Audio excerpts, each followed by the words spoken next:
and welcome to the We're Not Experts History podcast. My name is James, and you're about to listen to the third and final instalment in our groundbreaking and, I assume, award-winning trilogy about the Industrial Revolution. So, no pressure. And with me today, as usual, is Sarah. Hello. Hello. And we all know that when there's a trilogy, the third one is always the worst out of the lot. So I don't feel any pressure to make this any good. Just so you know. Okay, good.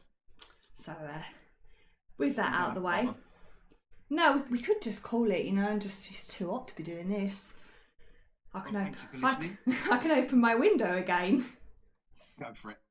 But just a disclaimer, there is somebody drilling outside, not literally outside my window, but just across the street.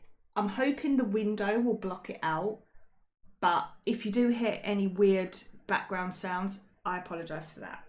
Just putting that out there. More amateur. Huh? No, but at least if you point out how amateur you are, then people might forgive you for it. I don't think we need to point it out. No, we don't actually. Right, I've just wasted like 5 whole minutes talking about that. Okay, I'm going to stop and just talk about what I'm supposed to be talking about. The Industrial Revolution. Or more specifically, after the Industrial Revolution. The aftermath. Because if you have tuned into the last 2 episodes, the first one, obviously, I talked about life before, which was farms and more farms and lots of mud. And then we talked about, in the last episode, what happened during, and I won't go over everything again, but basically a whole bunch of stuff happened. Lots of inventions. You had your trains coming in, and you had your factories, and just go listen to it. If you haven't listened to it already, go listen to it, and then you'll know what I'm talking about now. Or you might not, but anyway. So yeah, all this stuff has happened. So now the smoke is clearing a bit. We've got our steam engines chugging, and life is changing very fast. Things are moving.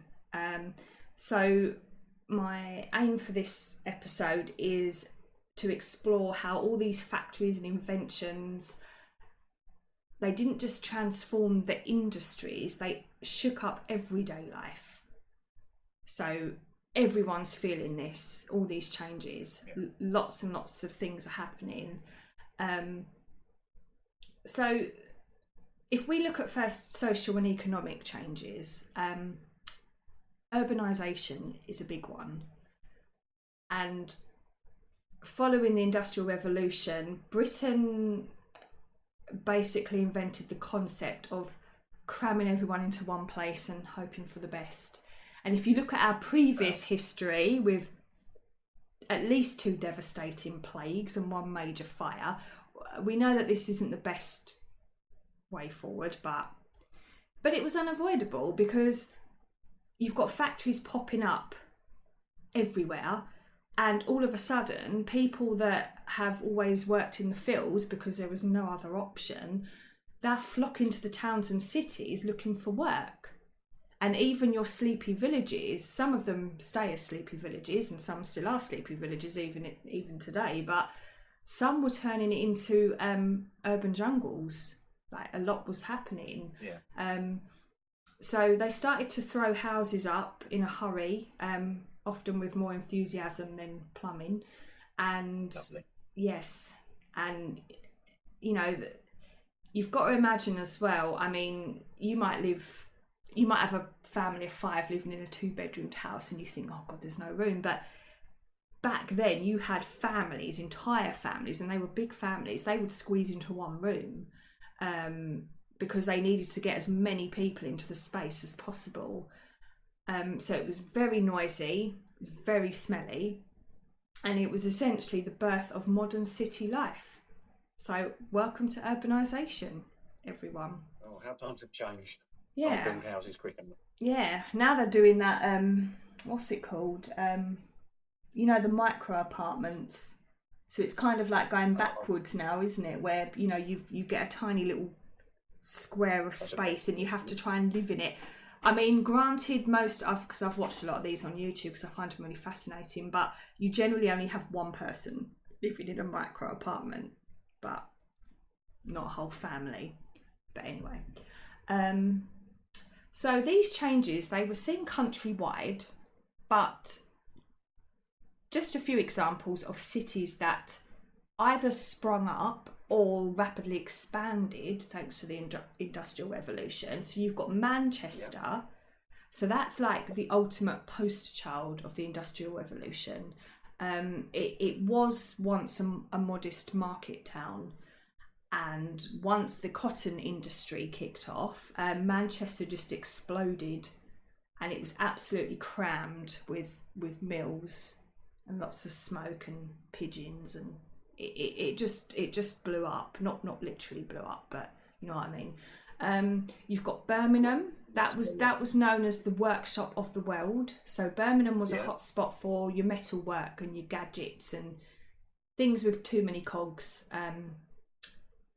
Kind of like the steampunk capital before steampunk was even a thing. I don't even know what that is. We'll talk about that after. Sheffield, that was famous for its cutlery and steel. Sheffield went from a very sleepy town or village to, well, quite busy in no time. And if it could be forged or hammered or polished, chances are it came from Sheffield. Leeds was another textile giant, so they were absolutely buzzing with wool and cloth production.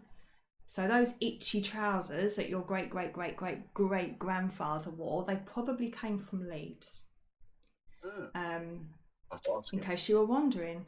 And Glasgow, Scotland's industrial powerhouse, and they were building ships and trains and a whole lot of stuff. So they embraced the age of iron and steam. So with all of this going on, people are pouring into these cities, and there was a bit of a mad scramble to put roofs over their heads. And the motto was build first, ask questions later. So the result was you got your rows and rows of your terraced houses, a bit like dominoes made of brick.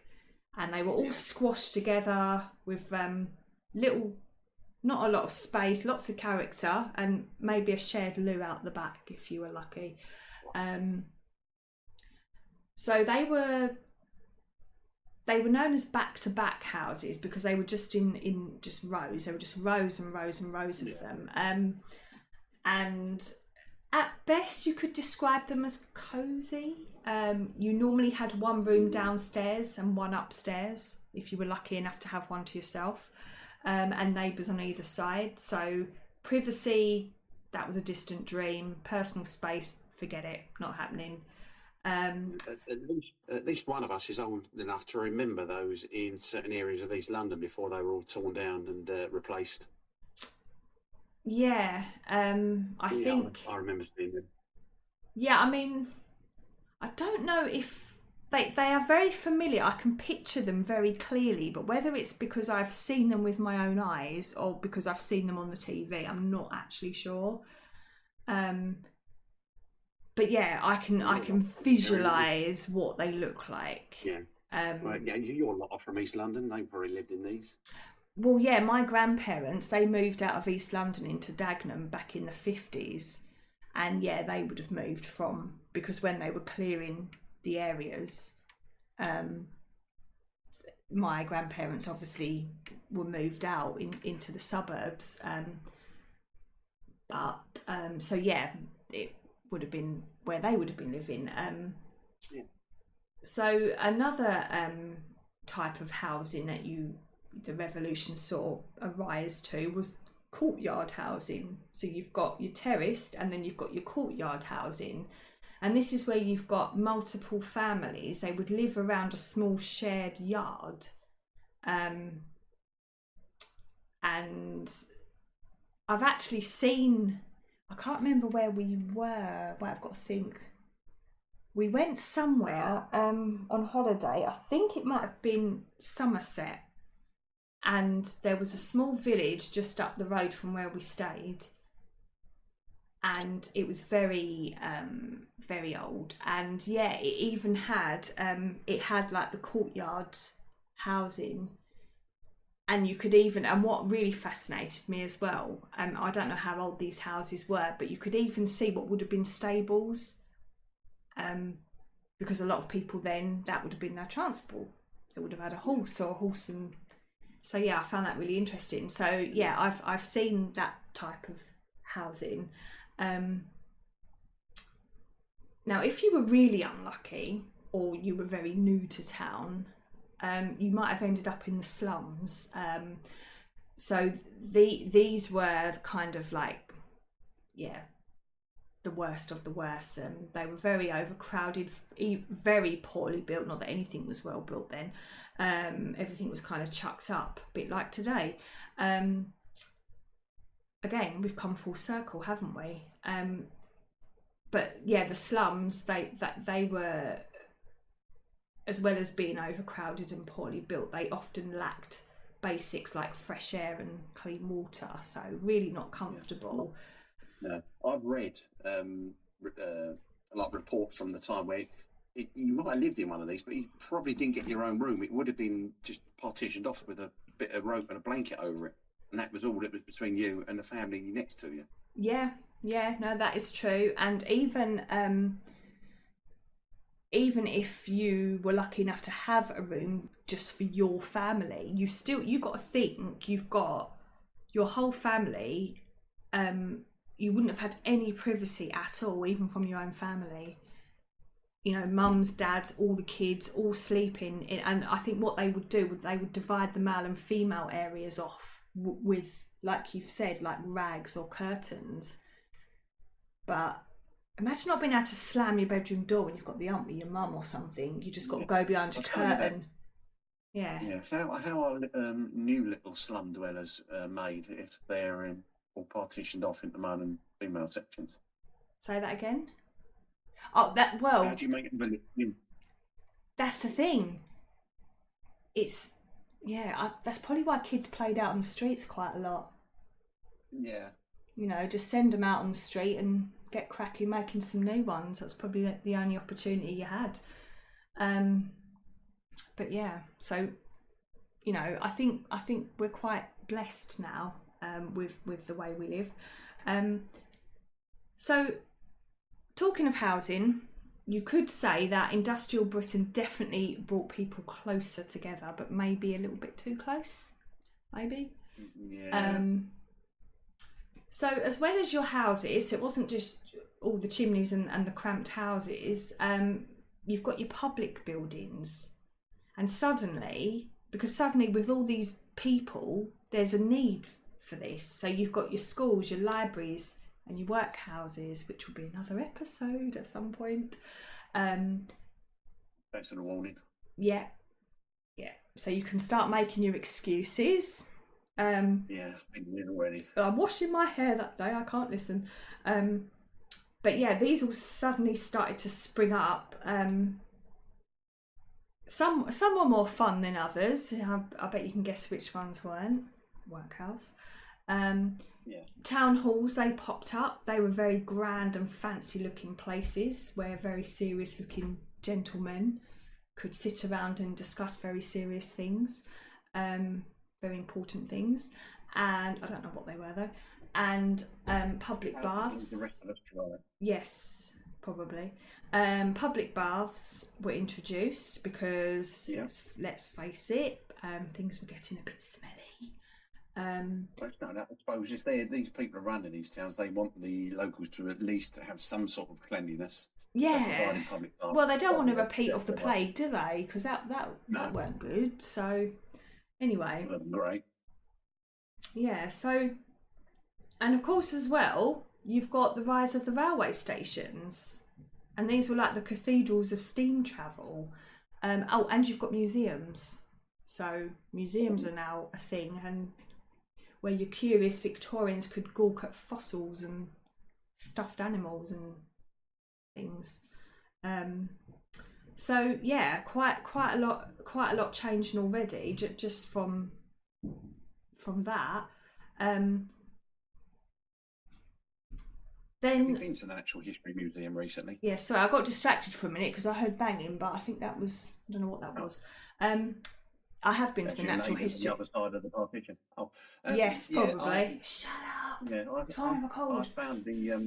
I found the contents disappointing, but the building is spectacular. Yes, that's I'm like that. We go somewhere, and I just want to look at the building, and I'm just like fascinated looking at how it was built, and I'll be like, oh my god, this has been standing here since when we went to the Red Lion. I mean that's going way back past this, but the Red Lion in Colchester.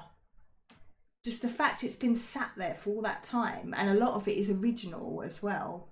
The manager actually took me around because luckily for me, she was just as fascinated by the history as I was, and I think she was actually quite glad to have someone to talk to about it. And she took me around and she pointed out which bits were original and which bits weren't, and it was amazing. It was just so exciting. I spent more time wandering around with the manager than actually in the hotel room itself. But yeah, that was a really cool experience. But what was I talking about? Oh yes, factories. Well, that's what I was going to go on to. The rise of the factory system. So we've covered cities and what was happening there with all the buildings and things. But a big part of why that was happening was the rise of the factory system. So before the Industrial Revolution, and I think I briefly touched on this last time, people were making things the old-fashioned way, by hand, at home, often while balancing a cat or a small child on one knee and a spinning wheel on the other. It was kind of like that kind of setup. Yes, but then along came the factory system and things changed very rapidly. So with the invention of all these clever machines and the power of steam, manufacturers realised instead of dishing out the work to people at home, they could get a lot more done under one big roof. So the factory was born. So factories brought efficiency and mass production, and a lot of shouting because it would have been noisy. And they also brought structure to working life. So for the first time, people weren't just fitting in work as and when they could, around the kids' bath times and, around their favourite programmes on the telly. Literally, you had a shift, you had a lunch break. I don't know what lunch breaks are. Do you know what lunch breaks are? Never heard of them. Yeah, about half an hour. But do you actually know what they are? Because in all my years as a nurse, I don't think I ever experienced a lunch break. They were like a myth. All my years of not being a nurse, yes, I do know what they are. Yeah, you probably took the wiser career choice, to be fair. Yeah. Oh, and the joys of clocking in and out, which I'm sure we've both experienced. Yeah. And getting your pay docked an hour if you were 15 minutes late. Rude. No, we're not bad. Sorry? My lot aren't that bad. Oh God, mine were. It was if you were more than 10 minutes late, you might as well just come in an hour later because you weren't going to get paid for that first hour. But anyway.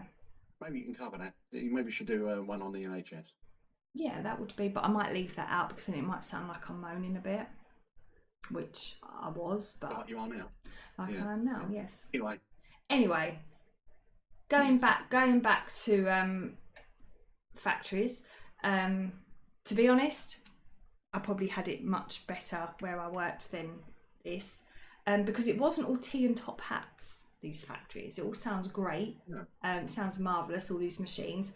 But the factory system did have a dark side, and I won't go into too much detail about it because that, again, is another topic I'd like to cover on its own because it is a topic on its own. There's enough to say.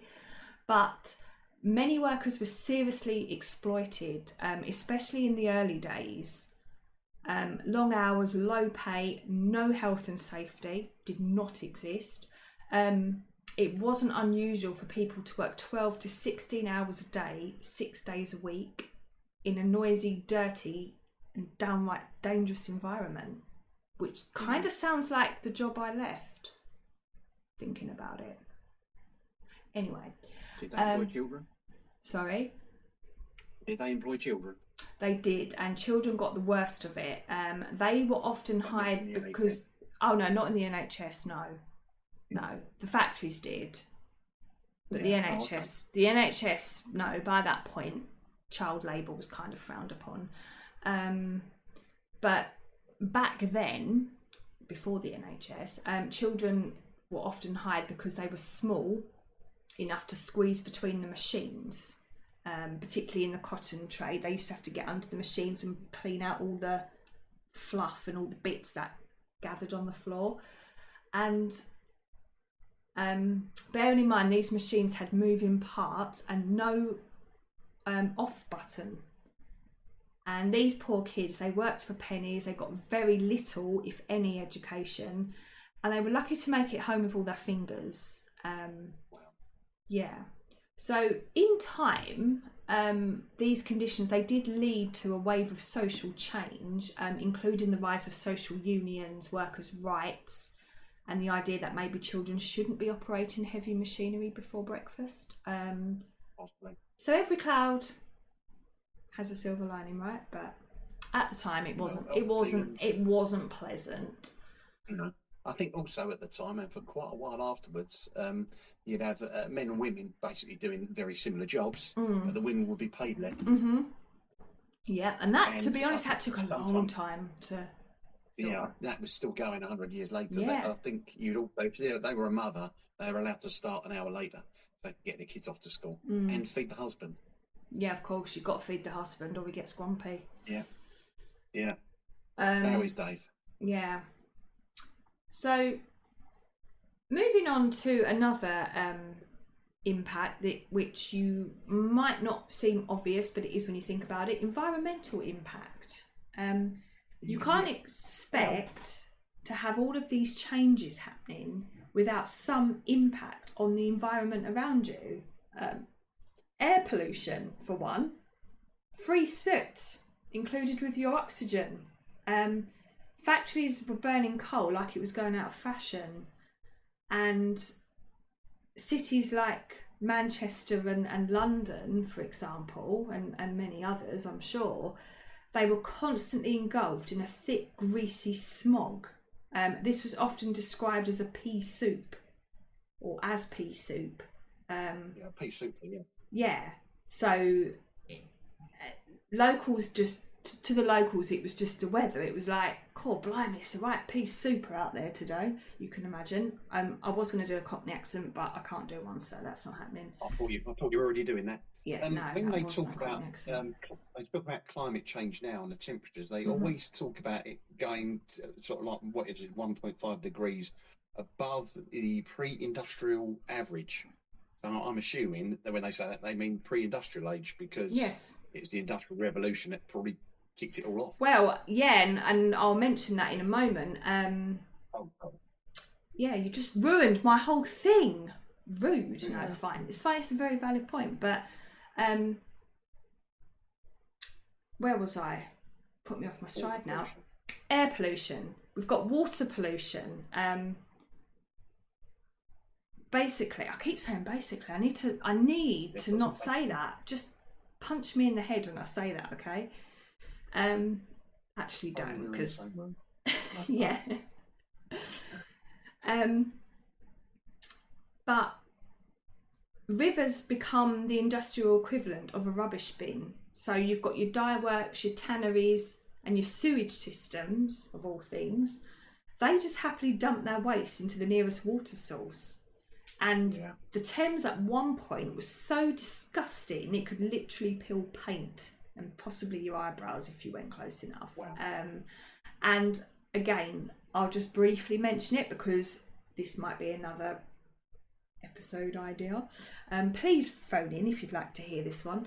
But in the summer of 1858, they had what they called the Great Stink, because it was so bad that it was just really bad. I'm not going to go into too much detail about that, but it actually went down in history as the Great Stink because of this. But as well as your air and water pollution, you've got your deforestation, because we need lots of space now for all these factories and housing. Also, we need the fuel. So we're chopping down trees left, right and centre. And the wildlife just had to pack up and leave. So yeah, that's not great for the woodland creatures. And with the towns springing up so fast and planning not really being a thing, housing was just squashed in wherever it could fit, even if it was sideways. Sanitation was just an afterthought, not fault, afterthought. Yeah, that got the accent. Yeah, I went a bit Essex then, but that's probably an insult to Essex people. Apologies, Essex people. Technically, I'm not an Essex person, even though I live in Essex now. No, there's no technical about it. You're not an Essex person. I'm not an Essex person. So I'm allowed to say that. Actually, no, I'm not. Anyway, right. Let's pretend that didn't happen. Okay. I'm from Essex, and I wouldn't say it. Sorry. I'm from Essex, and I wouldn't say it. Yeah, that's what I'm saying. I'm not from Essex, so I'm allowed to say it. No, and you shouldn't say it. Well, I did. So anyway, before this descends into an argument, what we're talking about? Yes, bad planning. So houses and factories are just being chucked in everywhere, and what was fields and nice scenery is being replaced with soot-covered alleyways and factories, and yeah, just not pretty. It's not pretty anymore. It's starting to look ugly. The soil gets contaminated as well, because of all the chemicals, because we've got the chemical industries now kicking off. It's suddenly, land that was once abundant in crops suddenly struggles to grow weeds, and the poor farmers, they just had to adapt to this, or just move somewhere where their potatoes wouldn't glow in the dark. So not good for farming. And the point you mentioned earlier, climate change, a gift to the future, essentially. Because of all the excitement, no one gave a thought that all these clouds of carbon that are being released into the sky, no one really thought about it. And 200 years later, it's not just hanging around locally, it's been helping to heat up the entire planet. So whoops, big whoops. So although in a nutshell, the Industrial Revolution did what it said on the tin, and it did revolutionise just about everything, it did come at the expense of the environment. But all in the name of progress. Yeah, I mean, looking back, obviously, air pollution, water pollution, deforestation, there's still problems now. Yeah. We've still got companies pumping crap into rivers. Oh, yeah, we have. Yeah, most definitely. Yeah. Terrible. We don't learn. We don't. No. Like I said, we just go full circle.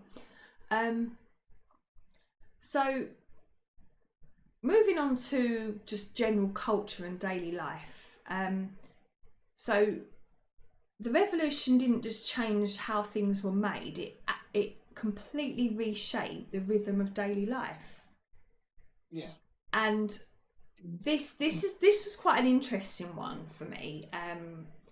So before the revolution, most people worked in tune with natural light, so they'd be up at dawn, down with the sun. And in actual fact, most people would have followed what is known as a biphasic sleep pattern, which is where you don't sleep once, you sleep twice. You have two sleeps in a 24-hour period. So nowadays, the common idea is that you go to bed at whatever time, you sleep through, you wake up in the morning. That's normal. Unless you work night shifts or you've got insomnia or whatever, generally that is what is considered a normal sleep pattern for an adult human. But back way before the Industrial Revolution, and going way back, people would sleep twice, and the normal routine would be to take your first sleep at sunset, sleep for a couple of hours, wake up at maybe say 12-ish, and you'd stay awake for maybe 2 to 3 hours, and this period of wakefulness was known as the watch. And during that time you would do things that you would do during the day. You'd tend to your animals, you might go to church, you might have some quality time with your spouse, which you wouldn't generally have time to do in the day because you'd be working the fields, etc. So then you'd go back to bed and you'd sleep until sunrise. So that was how people slept. And I'm really annoyed at myself because there was a very good book on this, which was I'll have to look it up. Let me look it up quickly, because I was meant to make a note of it so I could mention it. If it takes me too long to find it, then I'll give up. But where is it?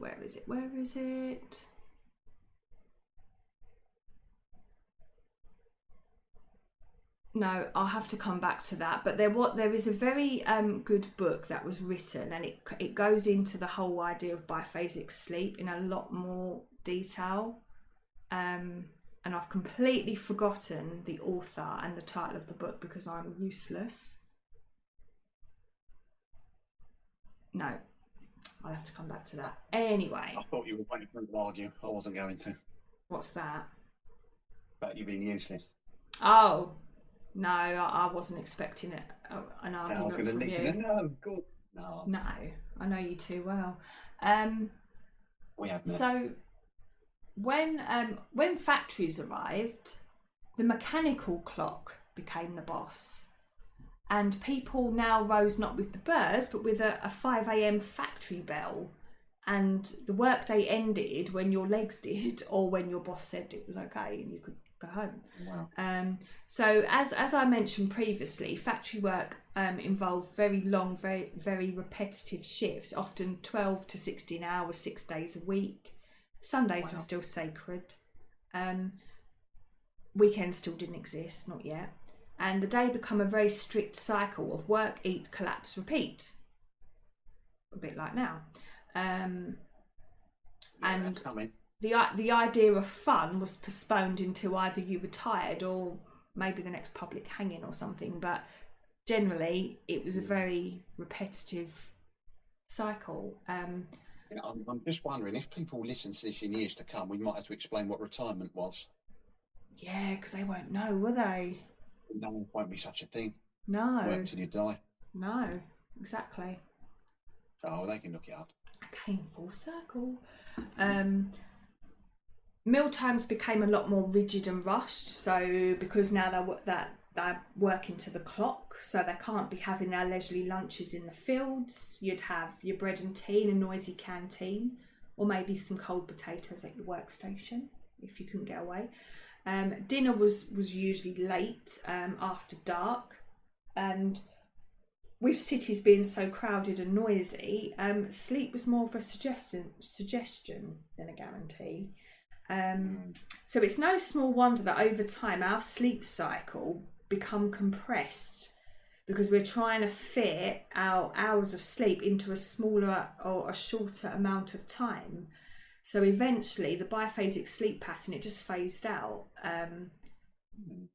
And what's curious is one thing I noticed, and this was before I was aware of biphasic sleep even being a thing, but when I did give up my shift work and I went freelance, and for the first time I was keeping my own hours, so I noticed that I naturally fall into a biphasic sleep pattern. I will generally go to sleep, I'll fall asleep maybe, 10, 11 o'clock, I'll wake up early hours, I'll be awake for a couple of hours, I'll fall back to sleep, and I'll wake up again about maybe 7.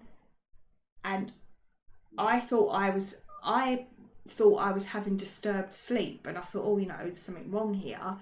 But having looked into it, I realised that my pattern of sleep is probably closer to how humans naturally would have slept before Industrial Revolution got in the way and kind of changed our pattern, if that makes sense.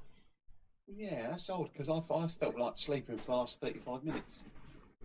That's just mean. That is just uncalled for. I've been entertaining you.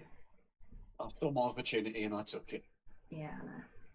But anyway, moving on from sleep, otherwise you will put you to sleep. Family life suffered as well.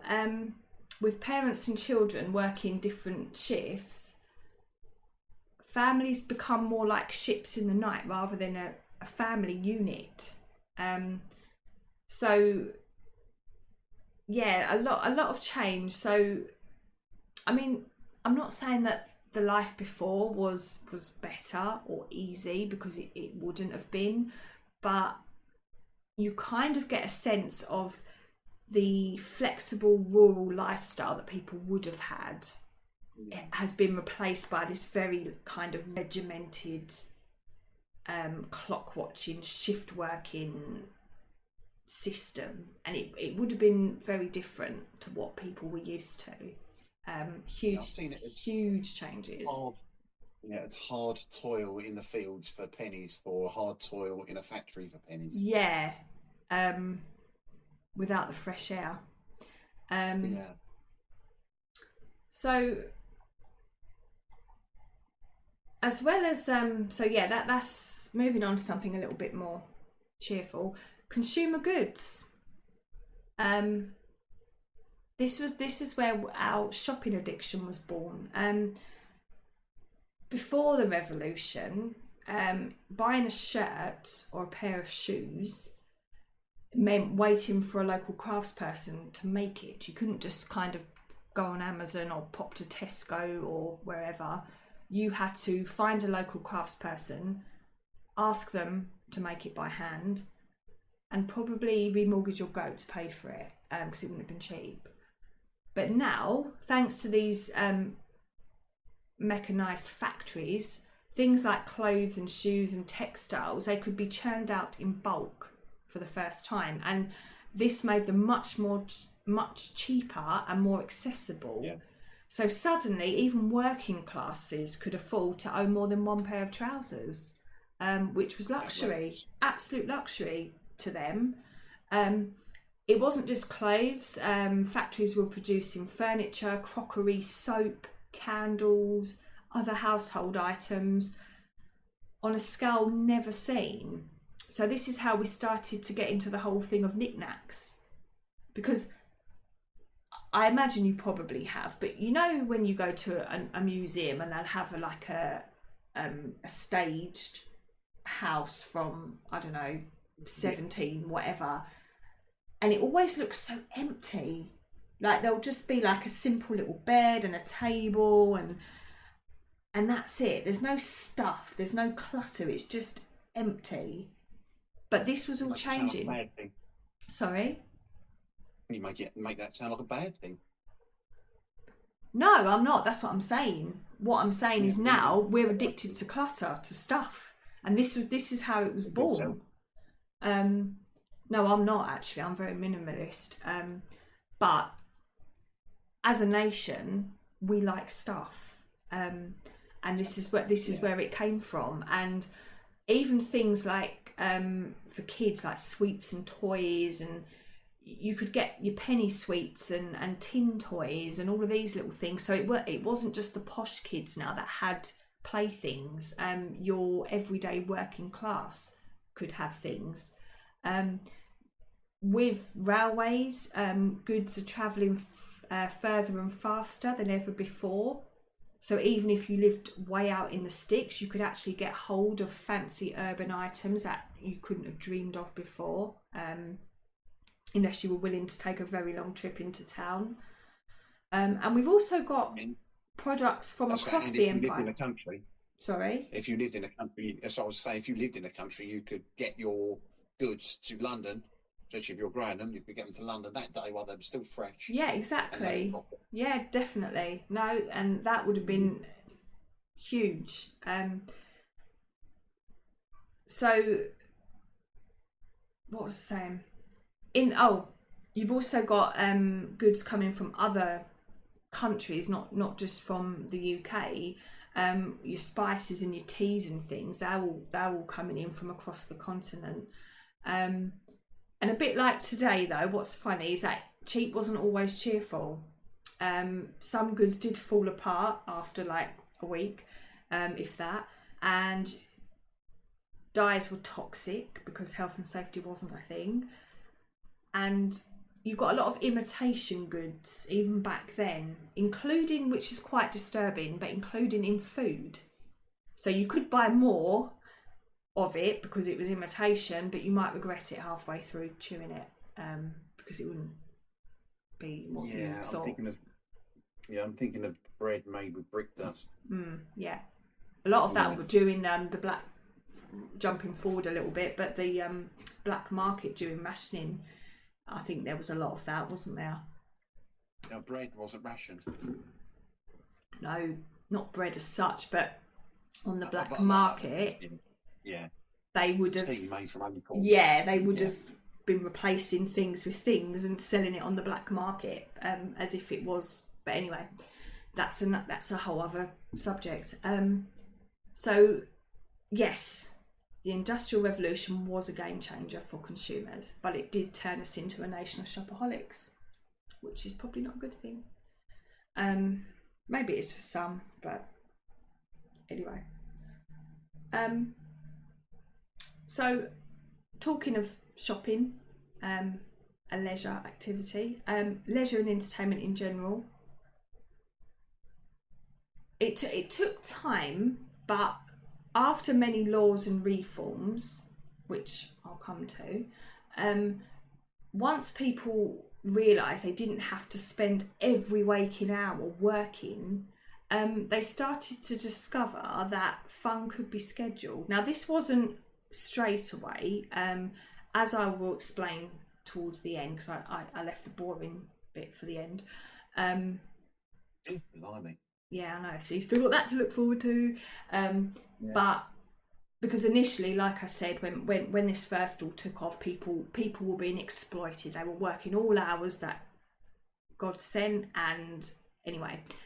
But when things did start to change, and free time did actually start to happen, because the concept of free time never really existed prior to the revolution. You know, you might get a little bit of time here and there in between digging a field or whatever, but you generally didn't have time off. And people started to,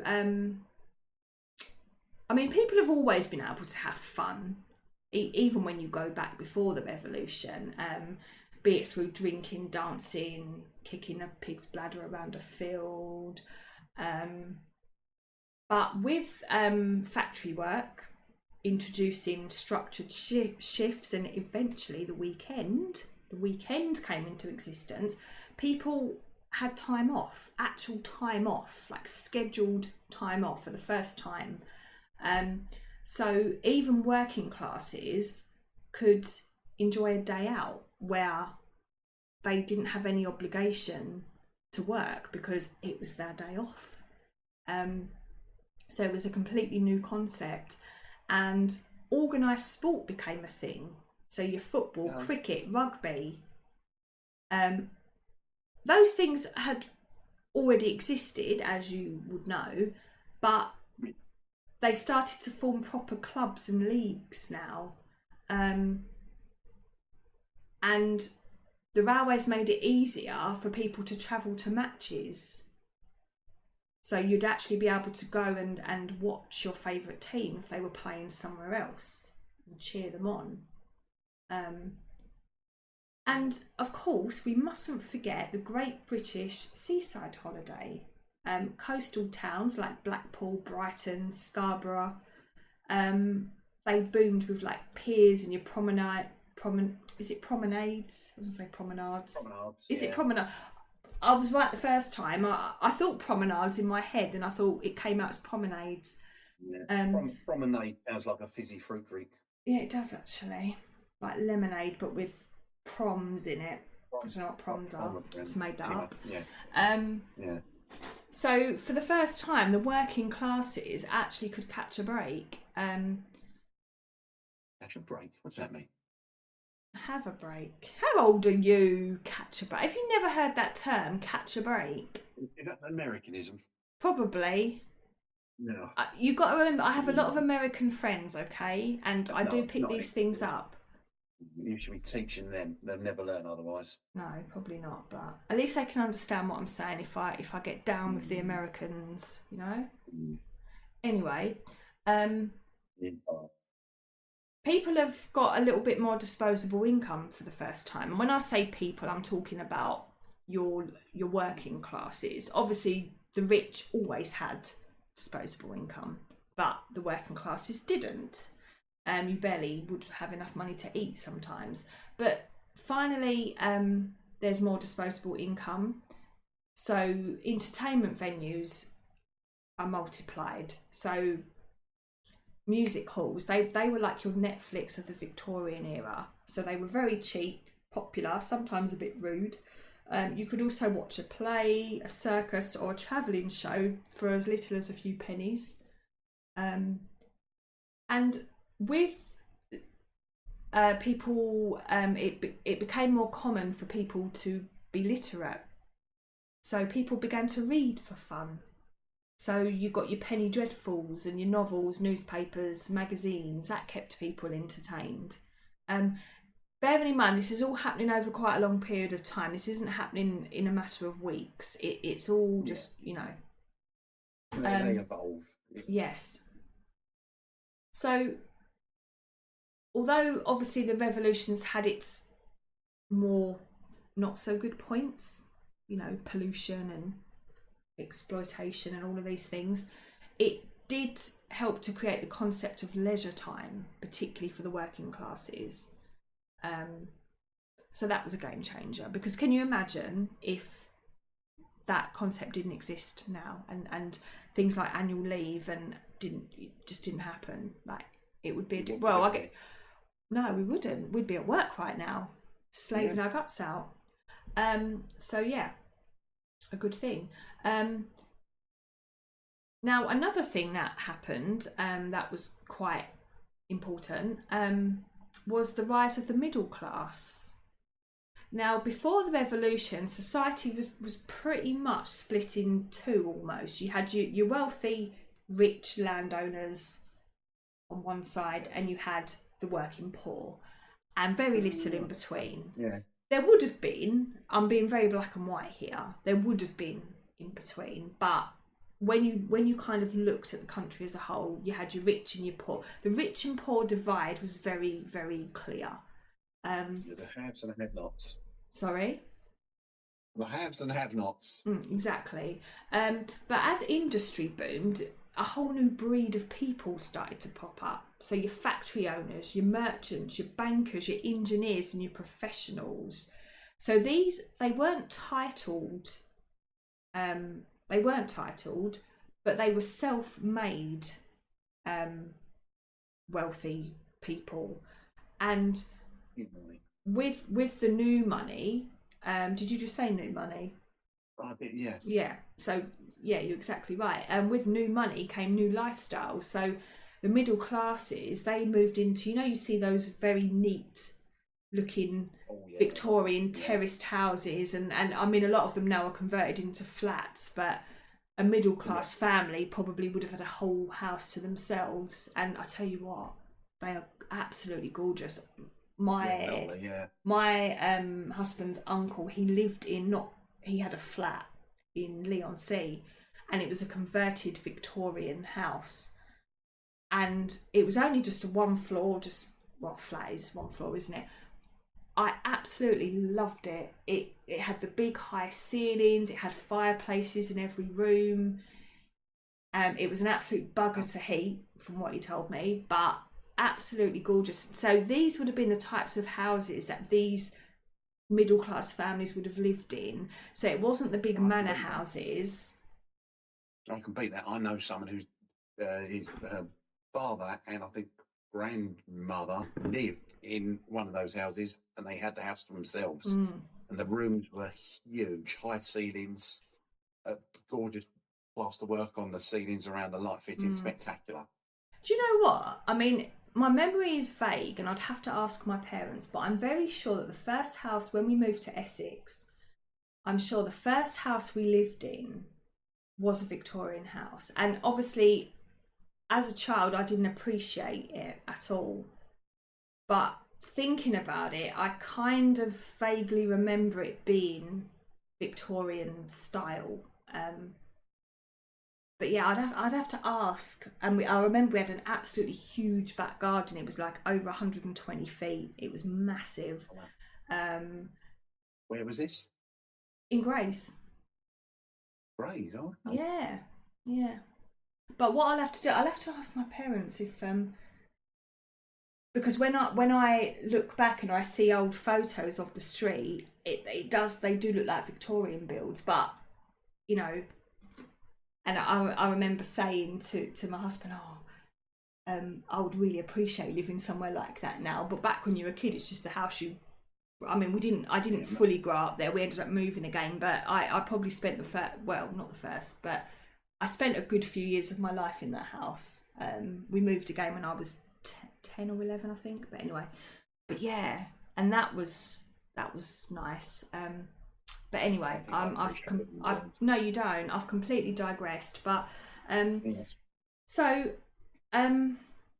middle classes, they live in these beautiful houses, and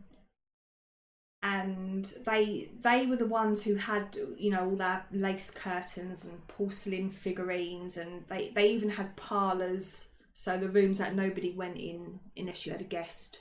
What a waste of a room. And they were very big on self-improvement, so they sent their children to finishing school. They were obsessed with manners and morals. So they pretty much acted like the upper classes, but just without the titles. That's what they were aspiring, and because they had the money, they could do it in a way, you know, they could do a lot of the things that the upper classes could do. Things that wouldn't be accessible to the working class, the middle classes would be able to do, if that makes sense. Yeah, they would. They would.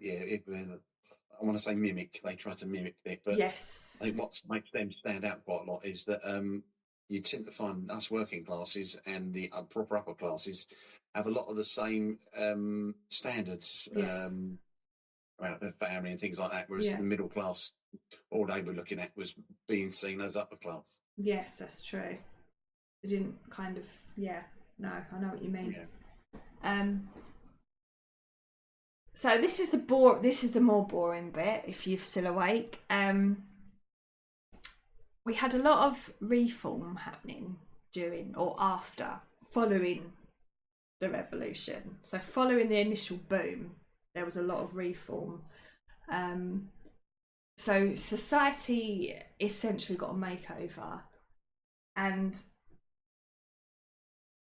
the Industrial Revolution, it brought a lot of good things, but it brought a lot of inequality. So I'm thinking of the poor working classes being absolutely put upon on the factories, and then you've got your rich landowners and your rich mill owners absolutely living it up. So a lot of inequality going on. And people for the first time were actually saying, hang on, is this fair? Don't like this. So this brought about the Reform Acts, and these started in 1832, and they expanded voting rights, so allowing more men, especially the new middle classes, they had a say. Because prior to that, only the certain classes would be allowed to vote. Now the vote is open to everybody, but then it wasn't just not open to women, it wasn't open to all men. Women wouldn't get the vote until 1918, so we're still a way off that. Only some women got it in 1918. That is true, but just as I might cover that in another yes, podcast. write that down. So the rise of the trade unions, they gave workers a collective voice, and workers began to march and give speeches and produce the odd strongly worded pamphlet talking about how unfair everything was. And meanwhile, you've got social reformers. They're pushing for better housing, better sanitation, better working conditions. Big shout out to Lord Shaftesbury, and Octavia Hill. They I won't go into too much detail, but Lord is it Shaftesbury? Well, Shaftesbury to me, because I'm from the south, but I imagine Shaftesbury. I guess it depends who's pronouncing it, isn't it? Yeah. So Anthony Ashley Cooper, he was the 7th Earl of Shaftesbury, and he was a British Tory politician, and he campaigned for better working conditions, reform to lunacy laws, education, and the limitation of child labour. So he did quite a lot. And Octavia Hill, she was a pioneering thinker and a social reformer. So she did a lot of work on improving urban houses and protecting green spaces. So all the lovely open green that we have around us, we've probably got her to thank for it, because otherwise there'd be concrete buildings everywhere. I'm thinking all the lovely parks in London. I wonder if they're part of her legacy. Yeah, more than likely. So big shout out to those folks. There would have been many others, but those two particularly stand out. There were lots and lots of reforms, lots of things happening, but the 1848 Public Health Act, that was Britain's first major attempt to clean up towns. So this involved setting up local health boards and encouraging proper drainage, sewers and clean water. Although at this stage nothing's mandatory, this is all just suggestions. Then in 1854, the infamous Dr. Jon Snow, not that Jon Snow, for those of you who have watched Game of Thrones. He famously linked a cholera outbreak in Soho to a contaminated water pump, proving that water could carry disease, because this hadn't occurred to anybody before this. So he removed the handle from the pump so people couldn't use it, and the cases dropped. Legend. Exactly. And so this led to the 1866 Sanitary Act, and this made it mandatory for local authorities to improve sewage and waste disposal. So they couldn't turn a blind eye or just plug their nose at the overflowing cesspits. And then finally in 1875, the Public Health Act, that pulled everything together into one comprehensive enforceable law. So they could enforce these rules now. So this kind of paved the way for slum clearances to begin. That was slow, but it was happening. Housing regulations improved. And finally, Britain is turning from a grimy, disease-ridden death trap into something vaguely resembling a functional society, kind of, if you can call it that. I wonder when they finish. I don't think they finished yet. I don't think they will. It took time. It took a lot of time, but eventually sewers were built, clean water flowed, and people developed a new respect for soap. Now, what's interesting is that if you think back to the last major plague, I'm not talking about COVID. I'm talking about the one before that. No, I'm talking about the Great Plague of London. look how much time has passed before they actually start to really clean up, if you know what I mean. But anyway, at least they got at least they got there in the end. We're not far off. Don't worry, we're not far off. Going back to children, we did mention earlier that children were kind of got the brunt of things, being forced to work in quite horrific conditions in the factories. But this did call for reform. And finally somebody or people are starting to think we need to be educating these kids. We don't just want to be stuffing them up chimneys. So Sunday schools were the first widespread effort to teach working class children to read, mainly the Bible, but still reading. And then the Factory Acts, they came in and they started to limit child labour hours, and it became a requirement that children had to have some schooling, even if they were working.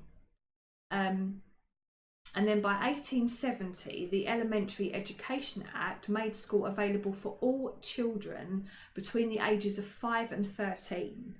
So not quite Hogwarts, but a good start. And by 1880, education became compulsory. And by 1891, it was free for all kids under 11. So finally, we have some kind of education system. I believe it still wasn't compulsory in Devon and maybe Cornwall, because the children were making so much money making lace. So I think they might have still been spending more time making lace into the 1930s than they were. Oh wow! Yeah. I mean, obviously, when these reforms and acts came in, it wouldn't have been overnight change. You know, even when you think of registration, it was July 1837. They brought in national registration, where births and deaths and marriages had to be formally registered and not just put in the parish record. But it would have took a long time for people to actually get into that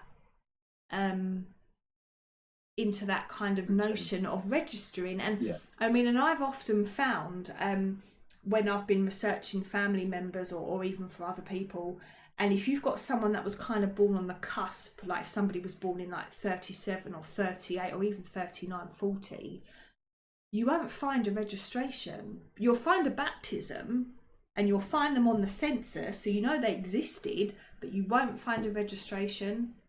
And you think, oh, they probably just didn't do it. Probably just weren't in the... But anyway. So yeah, what I'm trying to say is these things, they kind of... They're big changes and they take time. Now, there was a big global impact. I'm not talking about environmental global. I'm talking about generally. Britain lit the fuse. We started it. We kicked it all off. It was all our idea. We're the brains behind the operation. But other countries quickly followed. So Germany, France, the United States, later on Japan. They all jumped on the steam-powered bandwagon. So Europe as a whole saw a massive boom in steel and railways, and the USA, they went for it. They were whacking up huge factories and expanding and just building everything massive. I mean, I don't know if you've been to America, but one thing that does strike you when you go is the sheer size of everything. It is, and people. But it's so big. Everything's just scaled up. It's insane. When we went a couple of years ago and we stayed in a village, it was described as the village of Oak Creek. And we even debated whether or not we'd need a car, because we said, oh, you know, if it's a village, we can just walk to the shops. No. Thank God we got a car, because we would have been absolutely stuffed without one. It can't even be a village. It's not a village. Whatever that was, it was gorgeous, don't get me wrong, but it was not a village.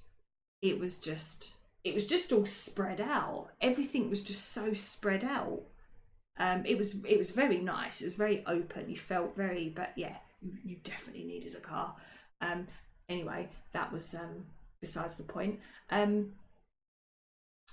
So with all this global expansion, and with all these other nations kind of jumping on the bandwagon and they're all getting into manufacturing, they need a lot more raw materials and new markets.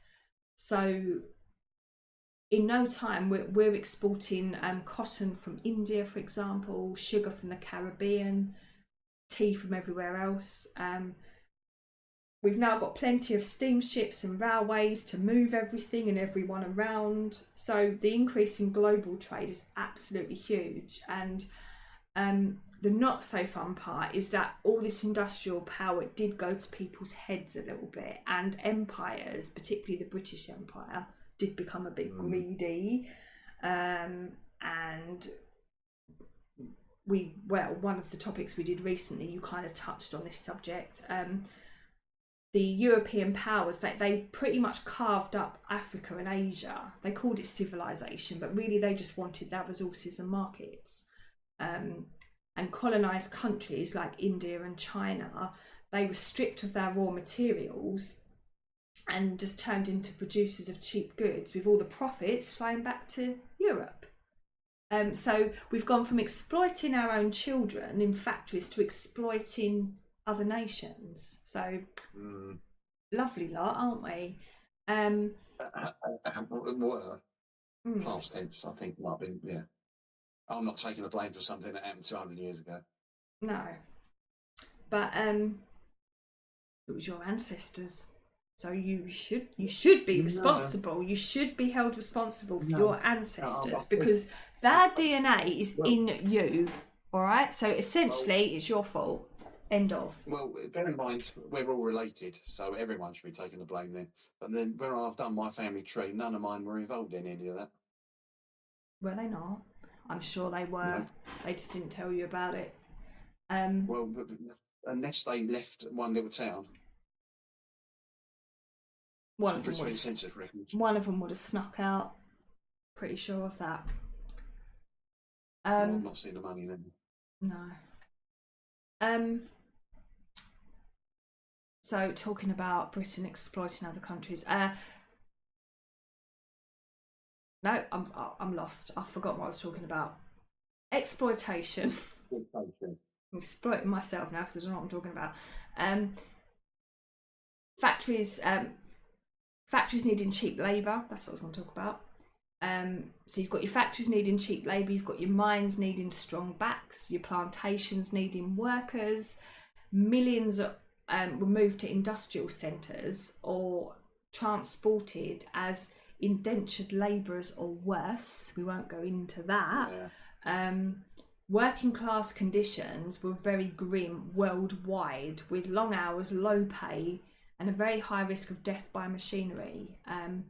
But on the plus side, when the labour movements and unions did form in response, it went across the border too. It wasn't just isolated to England. And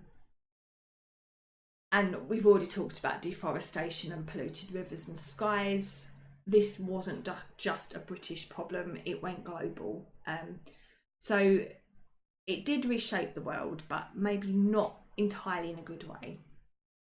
But overall, the conclusion, we're nearly at the end. Yay!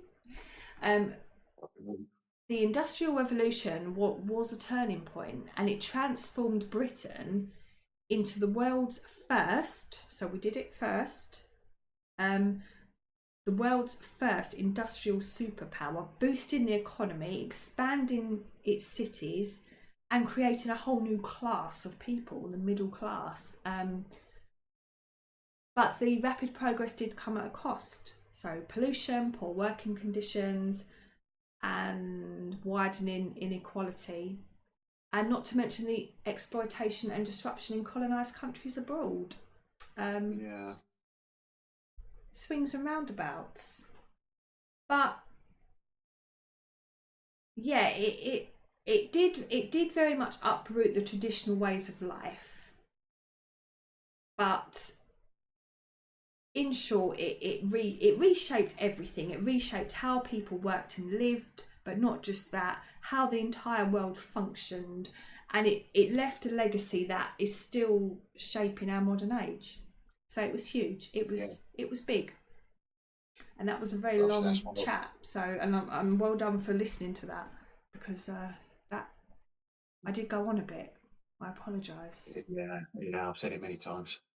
Yeah, but I've pointed out several times through that how things haven't changed, and it's obviously down to the Industrial Revolution and the fact that we are slow to learn at times.